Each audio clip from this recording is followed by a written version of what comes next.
Hello friends, welcome back to my channel. So today we are going to start with our mathematical logics exercise 1.4. ठीक है, this exercise is totally based on the algebra of statement. What is algebra of statement? जो हम लोगों ने laws पढ़े थे उसके ऊपर बेस ये पूरा एक्सरसाइज है. ठीक है, तो पहले हम लोग देख लेते कि हम लोग ने लॉज कौन से किए थे. तो हम लोग ने बहुत सारे लॉज किए थे, लेकिन उसमें से कुछ इंपॉर्टेंट लॉ जो हम लोग को अभी यूज होने वाले हैं वो कौन से है. तो first is D Morgan's law. अच्छा, क्या डी मॉर्गन्स लॉ याद है हम लोग को? याद है क्या डी मॉर्गन्स लॉ? अच्छा, वो क्या कहता था? अगर नेगेशन P एंड Q है तो क्या होगा? Which is equivalent to negation P, right.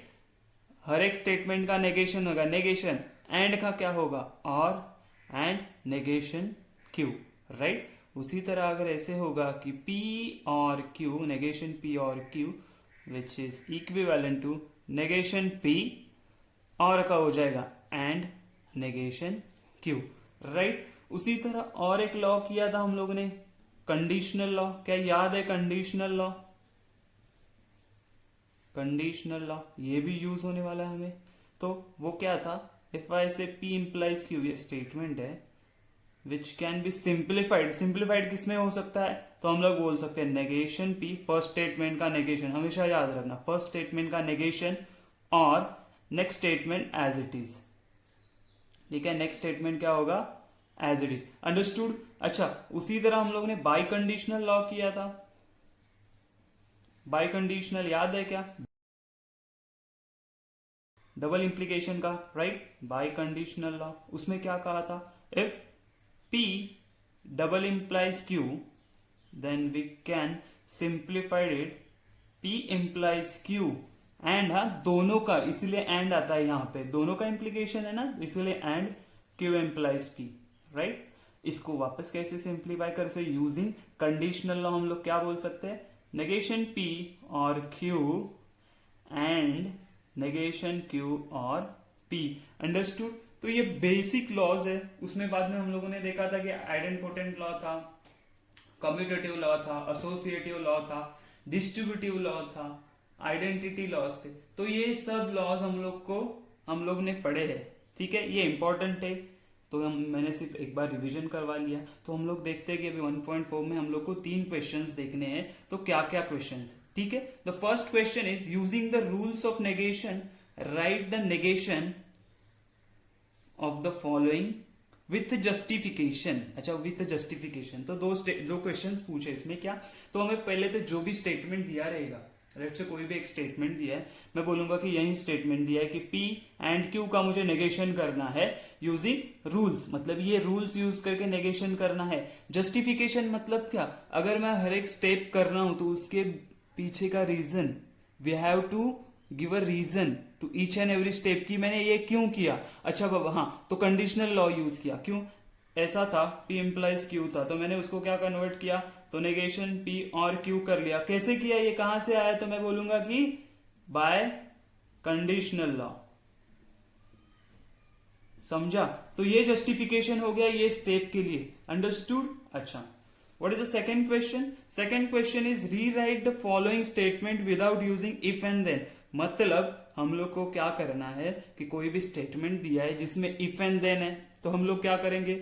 वो स्टेटमेंट्स को सिंबॉलिक फॉर्म में कन्वर्ट करेंगे. पहले क्या करेंगे? सिंबॉलिक फॉर्म में, राइट. सिंबॉलिक फॉर्म में कन्वर्ट करेंगे, उसके बाद उसमें से इफ एंड देन निकाल देंगे. मतलब कैसे? मेरे पास दो स्टेटमेंट है, वो क्या थे? P इंप्लाइज Q था, बराबर है. तो मैं इसको क्या कर दूंगा?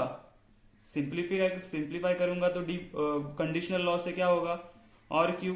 अच्छा, ये हो गया ना. इसमें से हम लोग बोल सकते हैं इफ एंड देन निकल गया अभी. क्यों? ये स्टेटमेंट इफ एंड देन था, लेकिन यहाँ पे क्या है? नेगेशन यानी और है, बराबर है. अंडरस्टूड. तो ये करना है हम लोग को क्वेश्चन नंबर 6.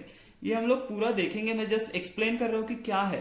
अच्छा, थर्ड क्वेश्चन क्या बोला है कि without using truth table prove that. मतलब जो हम लोग ने एक्सरसाइज सेकेंड में किया था राइट कि इक्विवेलेंस, लॉजिकल इक्विवेलेंस किया था ना, दो हम लोग को ट्रूथ टेबल जहां पे बना रहे थे हम लोग, तो ट्रूथ टेबल बना के प्रूव कर रहे थे कि कोई भी चीज दिया है, जैसे ये अगर स्टेटमेंट दिया है उन्होंने which is equivalent to negation P और क्यू, अच्छा ये प्रूफ करना है मुझे, तो मैं क्या करता था, टेबल बनाता था P Q, P implies Q, और यहाँ पे निकालूंगा नेगेशन पी और क्यू, ये दोनों टेबल चेक करूंगा, दोनों कॉलम्स राइट आइडेंटिकल है, देन दिस इज इक्विवेलेंस। लेकिन अभी हम लोग को क्या करना है, हम लोग को विदाउट यूजिंग ट्रूथ टेबल वो सॉल्व करना है, मतलब यहाँ पे हम लोग ट्रूथ टेबल यूज नहीं कर सकते, समझे? ठीक है, चलो let's start with the first question. Okay, first सब क्वेश्चन क्या है, क्वेश्चन नंबर 1 में फर्स्ट सब क्वेश्चन है नेगेशन क्यू इंप्लाइज पी, इसका हमें क्या करना है, we have to find the negation, right? तो हम लोग क्या लिखेंगे, नेगेशन क्यू इंप्लाइज पी, बराबर, ये स्टेटमेंट का नेगेशन कर दिया। अच्छा, तो पहले नेगेशन अंदर जाने से पहले हम लोग क्या करेंगे, ये जो P Q negation Q implies P दिया है ना, उसको सिंप्लीफाई कर लेंगे। सिंप्लीफाई मतलब क्या, ये जो इम्प्लीकेशन है वो निकाल देंगे। तो हम लोग कौन सा लॉ यूज कर सकते हैं, कंडीशनल लॉ। तो उससे क्या होता है, तो ये नेगेशन ऐसे ही रहेगा इनसाइड ब्रैकेट। अच्छा, फर्स्ट स्टेटमेंट का हम लोग नेगेशन लेते, तो नेगेशन ऑफ नेगेशन क्यू क्या हो जाएगा, क्यू, बराबर। अच्छा, इंप्लाइज हो जाता है और पी का हो जाएगा पी ओनली, राइट? कौन सा लॉ यूज किया हम लोगों ने, तो यहां पे लिखना है हम लोग को, यहां पे क्या लिखेंगे हम, conditional law, conditional law, understood? ये रीजन देना बहुत जरूरी है, ठीक है? अच्छा, उसके बाद स्टेप क्या आएगा कि ये नेगेटिव साइन अंदर जाएगा, नेगेटिव साइन अंदर जाएगा तो क्या आएगा, नेगेशन क्यू, क्यू का नेगेशन क्यू, और का हो जाएगा एंड पी का हो जाएगा नेगेशन पी। ये कहां से आया, तो इसको हम लोग को रीजन देना पड़ेगा, कौन सा, डी मॉर्गन्स लॉ। समझ में आया? और ये हो गया हमारा नेगेशन विद जस्टिफिकेशन, तो this is my answer, understood?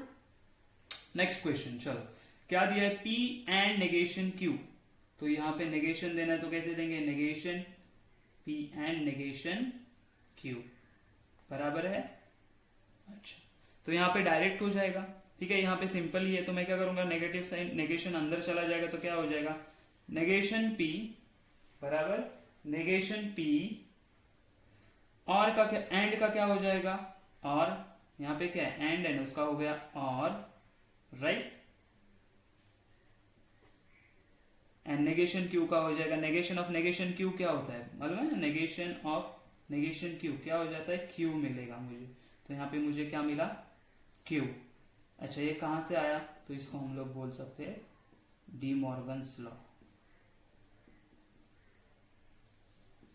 ये रीजन देना बहुत जरूरी है, ठीक है? अगर पूरे मार्क्स चाहिए तो we have to give this reasons, okay okay. What is the next question, question number 3, क्या बोला है, पी और negation Q. Again simple question है तो हम लोग नेगेशन करेंगे पी। अच्छा, चाहिए तो आप ऐसे भी लिख सकते हो, देखो नेगेशन इज, फिर यहां पे लिखो, ठीक है, ओके, इक्विवेलेंट टू। अच्छा, यहाँ पे वापस हम लोग डी मॉर्गन्स लॉ ही यूज करने वाले हैं, जैसे ब्रैकेट ओपन करेंगे तो मुझे क्या मिलेगा, नेगेशन पी और का हो जाएगा and negation of negation Q क्या हो जाएगा, क्यू। कहां से आया है, तो हम बोलेंगे डी मॉर्गन्स लॉ। आया समझ में? बहुत इजी है ये, बस हम लोग को समझना है कि कैसे यूज कर रहे हैं, कौन सा लॉ यूज करने वाले हैं, ठीक है ना? अभी नेक्स्ट क्वेश्चन हमारे पास कौन सा है, तो क्वेश्चन नंबर 4। क्वेश्चन नंबर 4 में क्या बोला है, हाँ, क्वेश्चन नंबर 4 में हमें क्या बोला गया है, ठीक है? तो वापस क्या बोलेंगे, नेगेशन इज, तो ये पूरे ब्रैकेट को आएगा ना, पूरे स्टेटमेंट को आएगा, तो मैं क्या बोलूंगा, पी और negation Q and R, right? Equivalent to. अच्छा देखो, अभी हम लोग को क्या करना है, अभी हम लोग क्या बोलेंगे कि this is my first statement and this is second statement. तो वहां पे अगर मैंने डी मॉर्गन्स लॉ यूज किया तो क्या हो जाएगा, negation P and negation Q, ये एंड का हो जाएगा और इसे भी मिलेगा नेगेशन R। आया समझ में, राइट? ओके, अगेन ये कहां से आया तो मुझे रीजन देना पड़ेगा यहां, तो मैं बोलूंगा कि डी मॉर्गन्स लॉ। आया समझ में, वेरी गुड। चलो, तो अभी ये क्या हो गया सॉल्व, नहीं यहाँ पे अभी भी ब्रैकेट में नेगेशन देना बाकी है, तो यहाँ पे मैं क्या करूंगा, नेगेशन दूंगा। तो यहाँ पे कौन सा रूल यूज होगा, अगेन डी मॉर्गन्स लॉ। कैसे, तो ये नेगेशन अंदर चला जाएगा तो मुझे क्या मिलने वाला है, नेगेशन P, ये और का हो जाएगा and negation of negation Q होगा Q, ब्रैकेट कंप्लीट, और नेगेशन R। अच्छा, रीजन क्या होगा, तो अगेन डी मॉर्गन्स लॉ। आया समझ में, आप लोगों को ये रीजन देना ही है, उन्होंने स्पेशली कहा है कि जस्टिफिकेशन चाहिए, विथ जस्टिफिकेशन मतलब ये रीजंस कहां से, कौन सा लॉ यूज किया, तो वो हम लोग को लिखना पड़ेगा, ठीक है, एज अ जस्टिफिकेशन। समझ में आया? तो क्वेश्चन नंबर 5 क्या बोला है, P इंप्लाइज ब्रैकेट P और नेगेशन Q। तो अगेन हम लोग को क्या करना पड़ेगा, पहले इसे सिंप्लीफाई करना पड़ेगा। तो कैसे देखिए, तो हम लोग क्या बोलेंगे, negation of P implies P और नेगेशन Q। अच्छा, ठीक है, this is my first statement and this is my second statement. तो कंडीशनल लॉ यूज करूंगा तो क्या हो जाएगा, ये नेगेशन ब्रैकेट के बाहर ऐसे ही रहने वाला है। कंडीशनल लॉ के बाद नेगेशन ऑफ फर्स्ट लेते हैं हम लोग, क्या करते हैं, नेगेशन ऑफ फर्स्ट, तो नेगेशन ऑफ P और दूसरा ब्रैकेट या दूसरा स्टेटमेंट एज इट इज लिखते हैं। तो ये हो गया मेरा सिंप्लीफिकेशन। अच्छा, तो ये कहां से आया, तो मैं बोलूंगा कंडीशनल लॉ, ये लिखना बहुत जरूरी है। ओके, कंडीशनल लॉ हो गया। अच्छा, तो आगे इसको सॉल्व करते हैं। अभी क्या करेंगे, डी मॉर्गन्स लॉ की ब्रैकेट के अंदर ये माइनस साइन या नेगेशन जाना चाहिए, तो क्या होगा, नेगेशन ऑफ नेगेशन P क्या हो जाएगा, P, और का हो जाएगा and negation of second statement. तो ये हो गया, ये कहां से आया, तो मैं बोलूंगा डी मॉर्गन्स लॉ,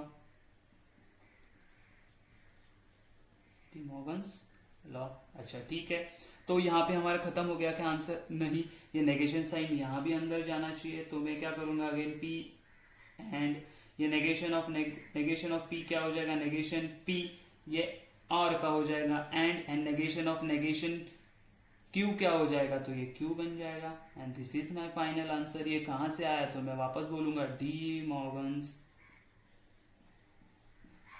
बार बार कह रहा हूं मैं, ये रीजनिंग बहुत ही इंपॉर्टेंट है, ये हम लोग को देना ही देना है, ठीक है। ओके, क्वेश्चन नंबर 6 क्या बोला है कि ये पूरे ब्रैकेट का या पूरे स्टेटमेंट का मुझे क्या करना है, नेगेशन करना है, बराबर।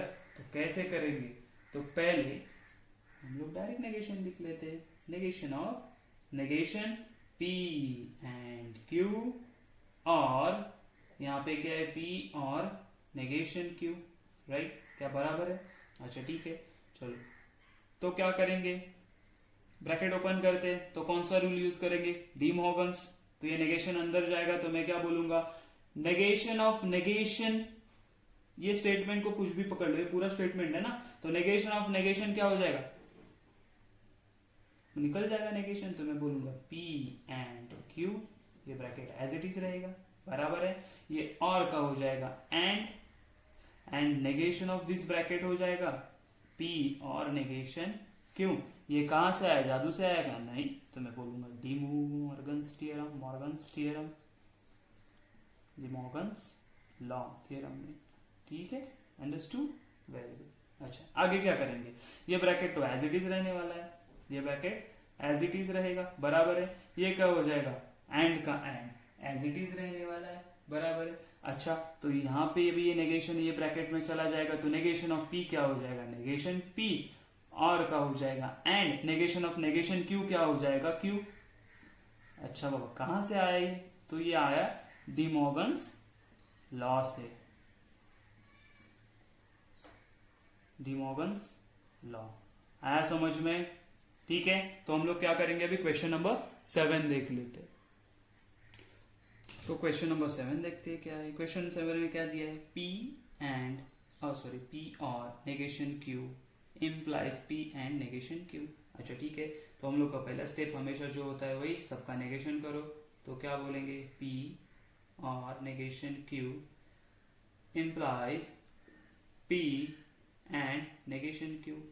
लेकिन मैंने क्या बोला, पहले ये इम्प्लीकेशन हटाएंगे, कंडीशनल हटाएंगे, तो वहां पे क्या यूज करेंगे, कंडीशनल लॉ। कंडीशनल लॉ क्या होता है, नेगेशन ऑफ फर्स्ट, ये बाहर ऐसे ही रहेगा।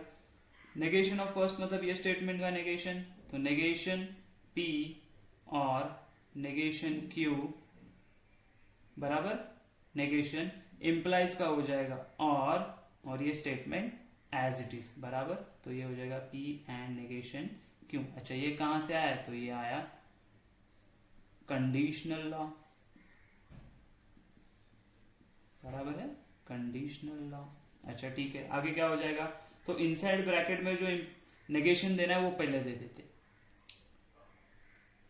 ठीक है, तो आगे क्या करना है, नेगेशन अंदर लेके जाएंगे, तो नेगेशन ऑफ नेगेशन क्या हो जाएगा, नेगेशन निकल जाएगा, तो मुझे मिलेगा P और नेगेशन Q और का हो जाएगा एंड और इसका नेगेशन, तो मुझे क्या मिलेगा, P एंड नेगेशन Q बराबर है। अच्छा तो यहां पे कौन सा लॉ यूज किया मैंने, अगेन डी मॉर्गन्स लॉ,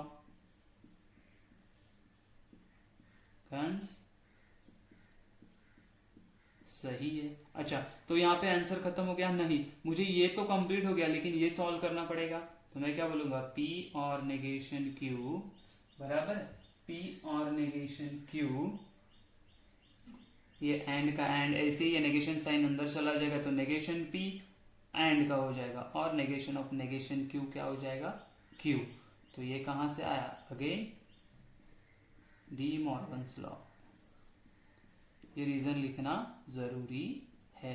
क्या आया समझ में आपको, सिंपल है कि नहीं, एकदम इजी। चलो तो नेक्स्ट हम लोग क्या करेंगे अभी, क्वेश्चन नंबर 8। क्वेश्चन नंबर 8 में क्या दिया है, बहुत ही इजी है ये भी। अगेन नेगेशन अप्लाई करेंगे हम लोग, इसमें तो कोई इम्प्लीकेशन का साइन भी नहीं है, तो नेगेशन P और नेगेशन Q और P एंड नेगेशन Q।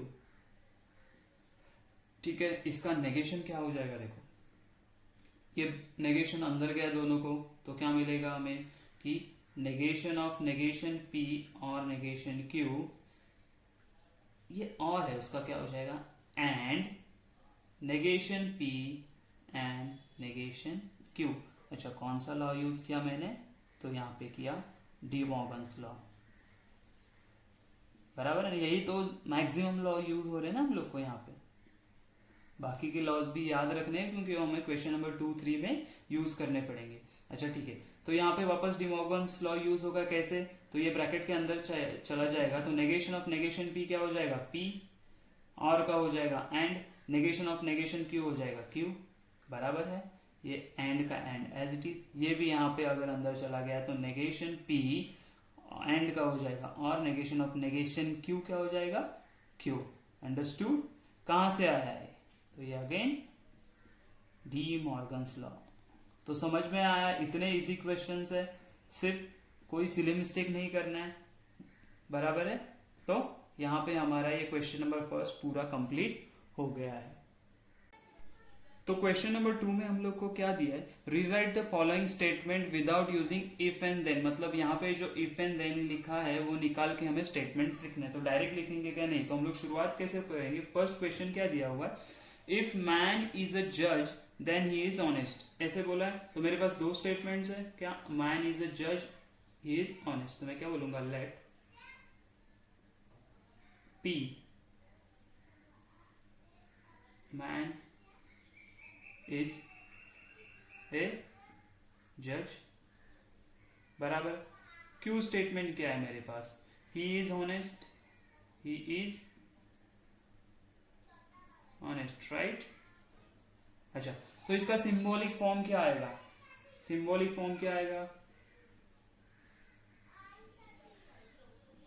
तो सिंबॉलिक फॉर्म है, अच्छा इफ देन है मतलब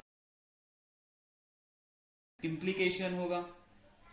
सिंबॉलिक फॉर्म क्या होगा? इफ एंड देन है मतलब पी इम्प्लीकेशन क्यू होगा, which is converted into negation P और क्यू बाय यूजिंग क्या? Conditional law, right.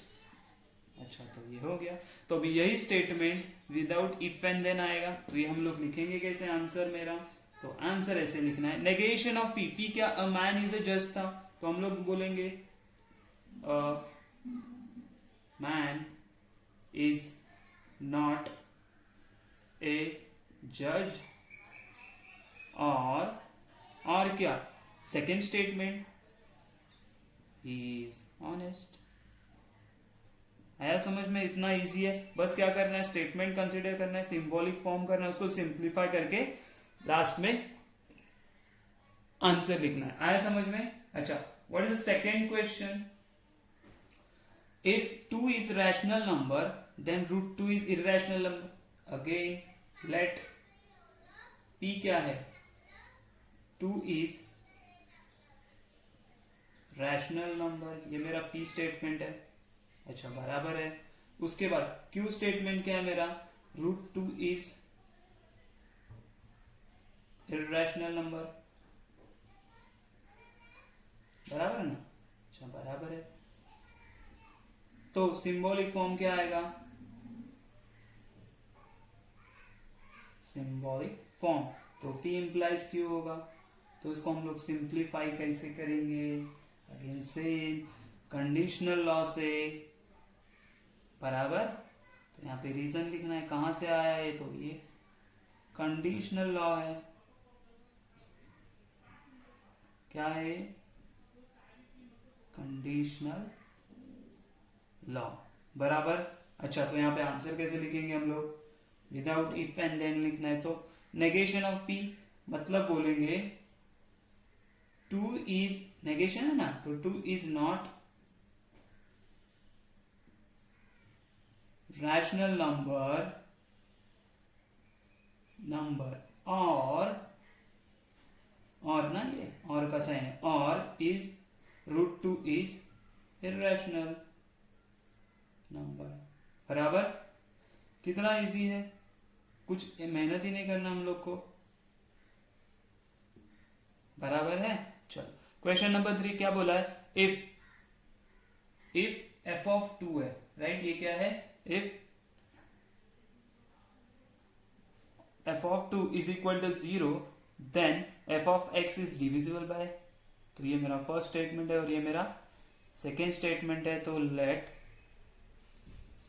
p क्या है? f of 2 is equal to 0 is my first statement. q क्या है? f of x is divisible by x minus 2। चलो, तो again symbolic form क्या आएगा इसका? तो सिंबॉलिक फॉर्म आएगा p implies q which is equivalent to negation p और q। ये आया कहां से? रीजन देना है, तो बोलेंगे कंडीशनल लॉ, बराबर है। Very nice. तो आंसर कैसे लिखना है अभी? चलो अब बताओ आंसर कैसे लिखेंगे। अच्छा, नेगेशन p बोला है, नेगेशन p मतलब हम लोग क्या बोलेंगे? f of 2 not equal to 0 और f of x is divisible by x minus 2। तो आया समझ में? कितना इजी है, कुछ मेहनत करने का ही नहीं हम लोग को, जो भी हम लोग ने सीखा है बस उसे अप्लाई करते जाना है, बराबर है ये सब, ठीक है। क्वेश्चन नंबर 3 उसमें का फर्स्ट सब क्वेश्चन। अच्छा, इसमें क्या बोला है? Without using truth table prove that, कि ये प्रूव करना है। अच्छा, जो हम लोग ने पहले किया था लॉजिकल इक्विवेलेंस, उसमें क्या बनाया था हम लोग ने? ट्रूथ टेबल बना के, जैसे हम लोग ने ये सॉल्व करना है ट्रूथ टेबल बनाया था, पी क्यू नेगेशन क्यू, फिर पी इम्प्लाइज क्यू, ऐसा करके ट्रूथ टेबल बनाया था। फिर देख रहे थे कि कॉलम आइडेंटिकल है कि नहीं। हाँ अच्छा आइडेंटिकल है, तो वो क्या लॉजिकल इक्विवेलेंस है, मतलब दोनों इक्विवेलेंट है। लेकिन यहाँ पे हम लोग को बोला है विदाउट यूजिंग ट्रूथ टेबल, तो अब कैसे करेंगे? तो हम लोग ने जितने भी अभी तक लॉस किए वो सब हम लोग को रिमाइंड करने हैं, रिकलेक्ट करने हैं। क्या करने हैं? जितने भी हम लोग ने ये लॉस किए हैं अलजेब्रा ऑफ स्टेटमेंट के, वो सब हम लोग को रिकलेक्ट करने पड़ेंगे। ठीक है, तो इसको सॉल्व करते हैं। तो LHS क्या है? तो LHS is equal to P implies Q। क्या है? P implies Q। तो इसका हम लोग क्या कर सकते हैं? तो ये हो जाएगा P इम्प्लाइज Q और बराबर ना, sorry, and Q implies P। ये क्या होता है? ये होता है हमारा बाय कंडीशनल लॉ। जस्टिफिकेशन देना है, हाँ मैंने बोला ना हमेशा देना है हम लोग को, which is equivalent to. Again ये क्या हो जाएगा अगर मैंने कंडीशनल लॉ के हिसाब से चेंज किया? तो नेगेशन P और Q एंड इसका क्या हो जाएगा? फर्स्ट स्टेटमेंट का नेगेशन Q और P, ये क्या हो जाएगा? Conditional law. याद है ना ये लॉ हम लोग ने जो किए थे? ठीक है, अच्छा यहां पे अभी क्या हो जाएगा? देखो यहां पे हम लोग को अभी डिस्ट्रीब्यूटिव लॉ यूज करना है। डिस्ट्रीब्यूटिव लॉ मतलब क्या था कि जैसे हम लोग ने देखो कि 2+3 है इनटू, या इसको हम लोग थोड़ा सा अलग नाम देते, A+B देते, और ये है लेट्स से C+D है। तो हम लोग इसको कैसे करते थे? देखो A multiplied by whole bracket C+D plus B multiply by whole bracket, बराबर ना, C+D। उसी तरह हम लोग को ये करना है कि कैसे? देखो दिस बराबर एंड होल ब्रैकेट, तो मैं कैसे लिखूंगा? देखो यहां पे नेगेशन P एंड ये पूरा ब्रैकेट ले लिया मैंने, P बराबर, और जैसे यहां पे प्लस लिया ना, ये दोनों के बीच वाला साइन प्लस प्लस, तो यहां पे हो गया और यहां पे क्या आ जाएगा? Q एंड नेगेशन Q और P, बराबर है। तो ये कहां से आया है? तो इसको बोलेंगे हम लोग डिस्ट्रीब्यूटिव लॉ। क्या? डिस्ट्रीब्यूटिव। समझ में आया? ओके ठीक है, चलो नेक्स्ट क्या हो जाएगा फिर? अच्छा नेगेशन, वापस यहां पे डिस्ट्रीब्यूटिव लॉ यूज कर सकते हैं, दिस एंड दिस और दिस एंड दिस। तो हम लोग क्या बोलेंगे? अगेन यहां पे क्या हो जाएगा? ये ब्रैकेट में negation P and negation Q, okay, और नेगेशन P और P, बराबर है ना, सॉरी एंड है नहीं, एंड। ठीक है, यहां पे और इसको ऐसे ही रहने देंगे। यहां पे क्या हो जाएगा? देखो Q एंड नेगेशन Q, बराबर, this multiply two this and बाद में इसको मल्टीप्लाई करेंगे। मल्टीप्लाई में एक्चुअली एंड कर रहे हैं हम लोग, ठीक है ना, ये एग्जाम्पल की तरह ध्यान में रखो। ठीक है, मतलब यहां से मैंने इसको भी मल्टीप्लाई किया फिर इसको मल्टीप्लाई किया, राइट। उसी तरह Q एंड P, राइट। वापस कौन सा लॉ यूज किया मैंने? Distributive law, right, very good. क्या यूज किया मैंने? Distributive law. अगेन तो डिस्ट्रीब्यूटिव लॉ क्या हो जाएगा? ये डिस्ट्रीब्यूटिव लॉ, राइट। अच्छा यहां पे क्या हो रहा है? देखो ये एज इट इज रहेगा, इसमें कोई चेंज होने वाला है नहीं, इसमें कोई चेंज नहीं होना, एज इट इज। और negation P and negation P क्या होता है? देखो नेगेशन P एंड P क्या आएगा? तो ये आएगा फॉल्स। तो इसको हम लोग क्या बोलते हैं? ये लॉ को क्या बोलते हैं हम लोग? कॉम्प्लीमेंट लॉ बोलते हैं। कौन सा? तो कॉम्प्लीमेंट लॉ, समझे ना। इसका प्रूफ हम लोग ने किया था भी कि अगर P को मैंने ट्रू बोल दिया, P को ट्रू बोल दिया, तो ये क्या है? नेगेशन P मतलब फॉल्स रहेगा एंड P मतलब ट्रू, तो आंसर क्या आने वाला है? फॉल्स। आया समझ में? तो यहाँ पे क्या आएगा, नेगेशन P एंड P क्या आएगा, फॉल्स, ब्रैकेट कंप्लीट। और again Q and negation Q false ही आने वाला है, वेरी नाइस, बराबर। और ये एज इट इज रहेगा Q एंड P, बराबर है। अच्छा, कौन सा लॉ यूज किया, तो मैंने कॉम्प्लीमेंट लॉ यूज किया,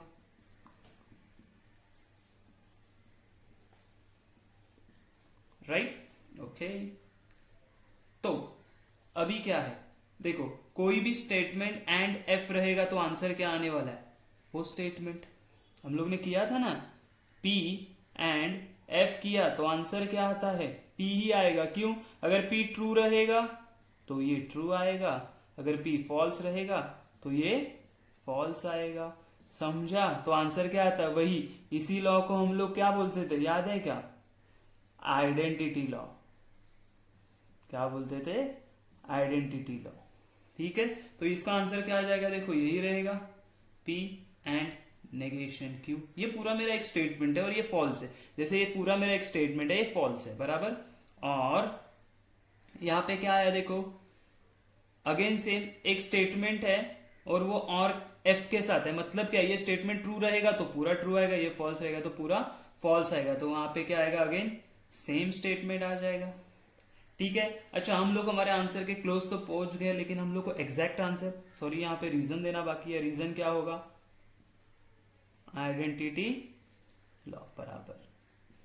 आया समझ में? तो यहाँ पे क्या करेंगे हम लोग, अभी यहाँ पे हम लोग क्या करेंगे, हम लोग ने एक कम्यूटेटिव लॉ किया था, मतलब हम लोग बोलते थे कि 2+3 करो और 3+2 करो, सेम होता है। उसी तरह मैं क्या करूंगा, ये ब्रैकेट को यहाँ पे लेके आऊंगा और इसमें भी बराबर ना, 2+3 करो या 3+2 करो, सेम ही आएगा, तो मैं लिखूंगा इसको P एंड Q, ये और इसको यहां पे लेके जाएंगे तो P एंड नेगेशन Q। आया समझ में? यहां पे हम लोग क्या बोलेंगे, कम्यूटेटिव लॉ। कौन सा, कम्यूटेटिव लॉ। तो रहेगा याद, this is equal to LHS is equal to RHS आ गया हमारा, therefore given statement is true। तो इक्विवेलेंट लिख देने का, P implies Q equivalent to P and Q and negation P and negation Q, this is your answer. आया समझ में? बहुत इजी है। तो सेकंड सब क्वेश्चन देखो, थर्ड में से क्या दिया हुआ है, तो P और Q एंड P और नेगेशन P, तो हम लोग क्या करेंगे, again LHS is equal to P और Q एंड P और नेगेशन Q, राइट। अच्छा, मैंने यहाँ पे जब देखा तो मुझे क्या दिख रहा है कि ये P और दोनों में कॉमन है, तो मैं क्या करूंगा, उसे कॉमन ले लूंगा, तो बचेगा क्या मेरे पास, देखो P और बचा। अच्छा, ब्रैकेट में यहां से क्या बच गया, Q एंड नेगेशन Q, बराबर। आया कि नहीं समझ में? ठीक है, कौन सा लॉ यूज किया मैंने, तो यहाँ पे मैंने कुछ नहीं, मैंने सिर्फ कॉमन निकाला है, कुछ लॉ यूज नहीं किया। क्या किया, दोनों में से कॉमन। एक्चुअली ये डिस्ट्रीब्यूटिव लॉ ही होता है, जब ये ओपन करते हैं, अपोजिट ऑफ डिस्ट्रीब्यूटिव लॉ किया हम लोगों ने। क्या डिस्ट्रीब्यूटिव लॉ में क्या होता है, ये मल्टीप्लाई करूंगा अंदर, लेकिन यहाँ पे क्या मैंने कॉमन निकाल लिया, ठीक है। चलो, तो मुझे बताओ इसका मतलब क्या होता है, Q एंड नेगेशन Q। हम लोग ने लास्ट क्वेश्चन में किया था, कौन सा लॉ यूज किया था, कॉम्प्लीमेंट लॉ यूज किया था। तो वो क्या होता है, complement law, P and negation P क्या होता है, फॉल्स होता है, बराबर। तो मैं क्या बोलूंगा, P एंड ये क्या हो जाएगा, Q एंड नेगेशन Q, तो फॉल्स हो जाएगा। रीजन क्या आएगा, तो रीजन आएगा कॉम्प्लीमेंट लॉ। क्या आएगा, कॉम्प्लीमेंट लॉ, बराबर है। अच्छा, P और F क्या आता है, P और F ये भी हम लोग ने लास्ट क्वेश्चन में किया था, यहीं पे है। क्या है, P और F क्या आएगा, P ही आएगा। कौन सा लॉ यूज किया था यहाँ पे, तो यहाँ पे किया था आइडेंटिटी लॉ,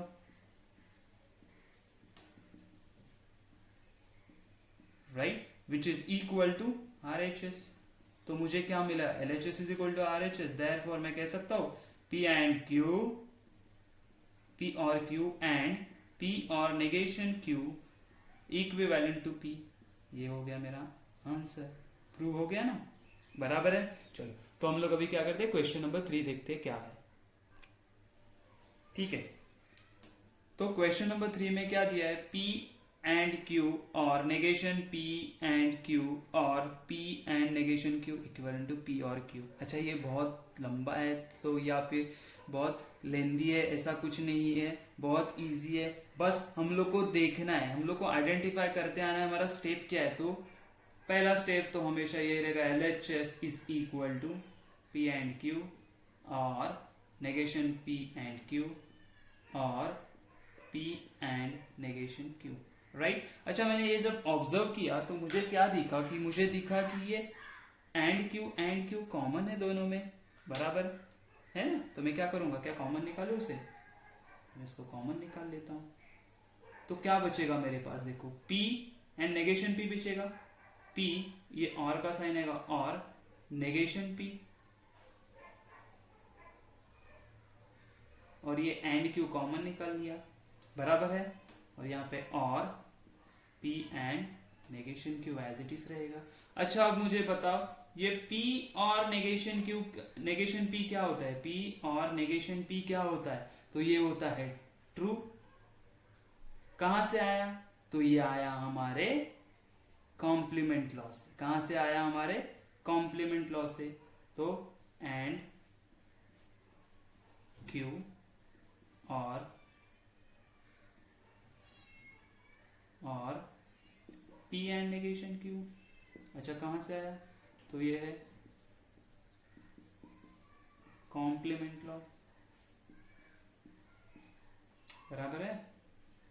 अच्छा ठीक है, तो यहां पे देखो T एंड Q क्या आएगा, T मतलब कोई भी ट्रू एंड Q क्या आने वाला है, वही वैल्यू Q। ये कहां से हम लोग को पता चला, तो ये हमारा आइडेंटिटी लॉ है, बराबर ना। ये कौन सा लॉ है, ये आइडेंटिटी लॉ होता है। तो ये आएगा Q और आया ये एज इट इज आएगा ब्रैकेट नेगेशन Q। ये कहां से आया, तो ये आया हमारे आइडेंटिटी लॉ से, राइट। Okay very good. अभी क्या करेंगे, ये अंदर मल्टीप्लाई कर देंगे, मल्टीप्लाई कर देंगे मतलब क्या, तो डिस्ट्रीब्यूट कर देंगे। तो Q और P एंड Q और नेगेशन Q, बराबर है। तो यहाँ पे रीजन क्या लिखना है हम लोग को, डिस्ट्रीब्यूटिव लॉ। आ रहा है समझ में, ओके। तो आगे क्या हो जाएगा, तो आगे हो जाएगा देखो P और Q हमें कैसे चाहिए, ये लाइन ठीक है, हम लोग उसको बाद में कर लेते, पहले एज इट इज लिख लेते, ठीक है। तो ये क्या हो जाएगा, एंड Q और नेगेशन Q क्या हो जाएगा, according to complement law, according to complement law ये क्या हो जाएगा, देखो ये अगर ट्रू लिया तो ये फॉल्स होगा, ट्रू एंड फॉल्स क्या होता है, ट्रू। ये अकॉर्डिंग टू कॉम्प्लीमेंट लॉ ये आता है ट्रू। रीजन क्या आएगा, again complement law, complement law, right. अच्छा तो अगेन ये क्या हो जाएगा, स्टेटमेंट एंड ट्रू क्या होता है, स्टेटमेंट एंड ट्रू मतलब वही स्टेटमेंट आता है, यही स्टेटमेंट आएगा, मतलब Q और P। ये कहां से आया, तो ये अगेन आया, ये कहां से आया, तो ये अगेन आया आइडेंटिटी लॉ से,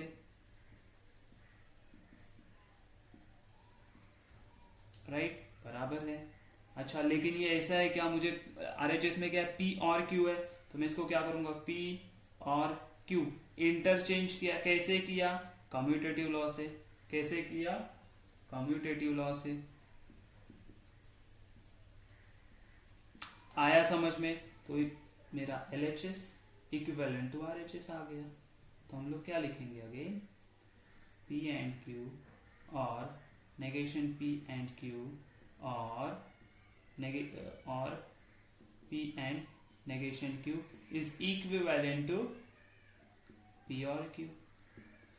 आया समझ में,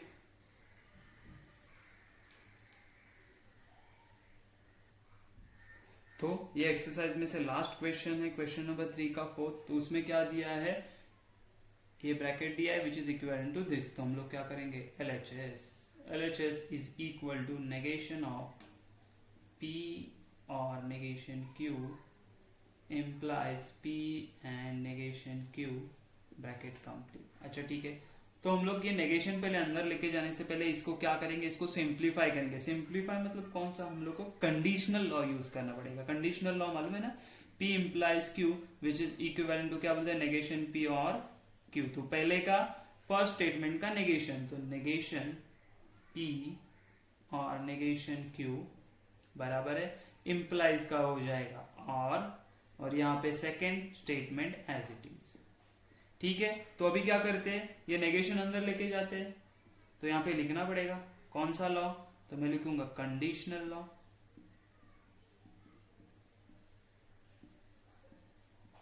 अच्छा ठीक है, यही है ना कंडीशनल लॉ। ओके, तो यहाँ पे क्या हो जाएगा, अभी नेगेशन साइन जब अंदर हो जाएगा, जो डी मॉर्गन्स लॉ था उसके हिसाब से क्या होगा, नेगेशन ऑफ नेगेशन क्या होगा, कट हो जाएगा, तो मुझे मिलेगा सिर्फ ब्रैकेट P और नेगेशन Q, ये और का एंड हो जाएगा, और ये क्या मिलेगा, negation of this bracket P and negation Q बराबर, रीजन क्या दोगे आप, तो D Morgan's law, right, very good. तो अब क्या होगा, ये ब्रैकेट तो सिंपल ही है, सिंप्लीफाई हुआ है, तो ये भी एज इट इज रहेगा। अच्छा, ये नेगेटिव साइन अंदर जाएगा तो क्या हो जाएगा, नेगेशन P, ये एंड का हो जाएगा, और नेगेशन ऑफ नेगेशन Q हो जाएगा Q। कैसे हुआ ये, अगेन डी मॉर्गन्स लॉ,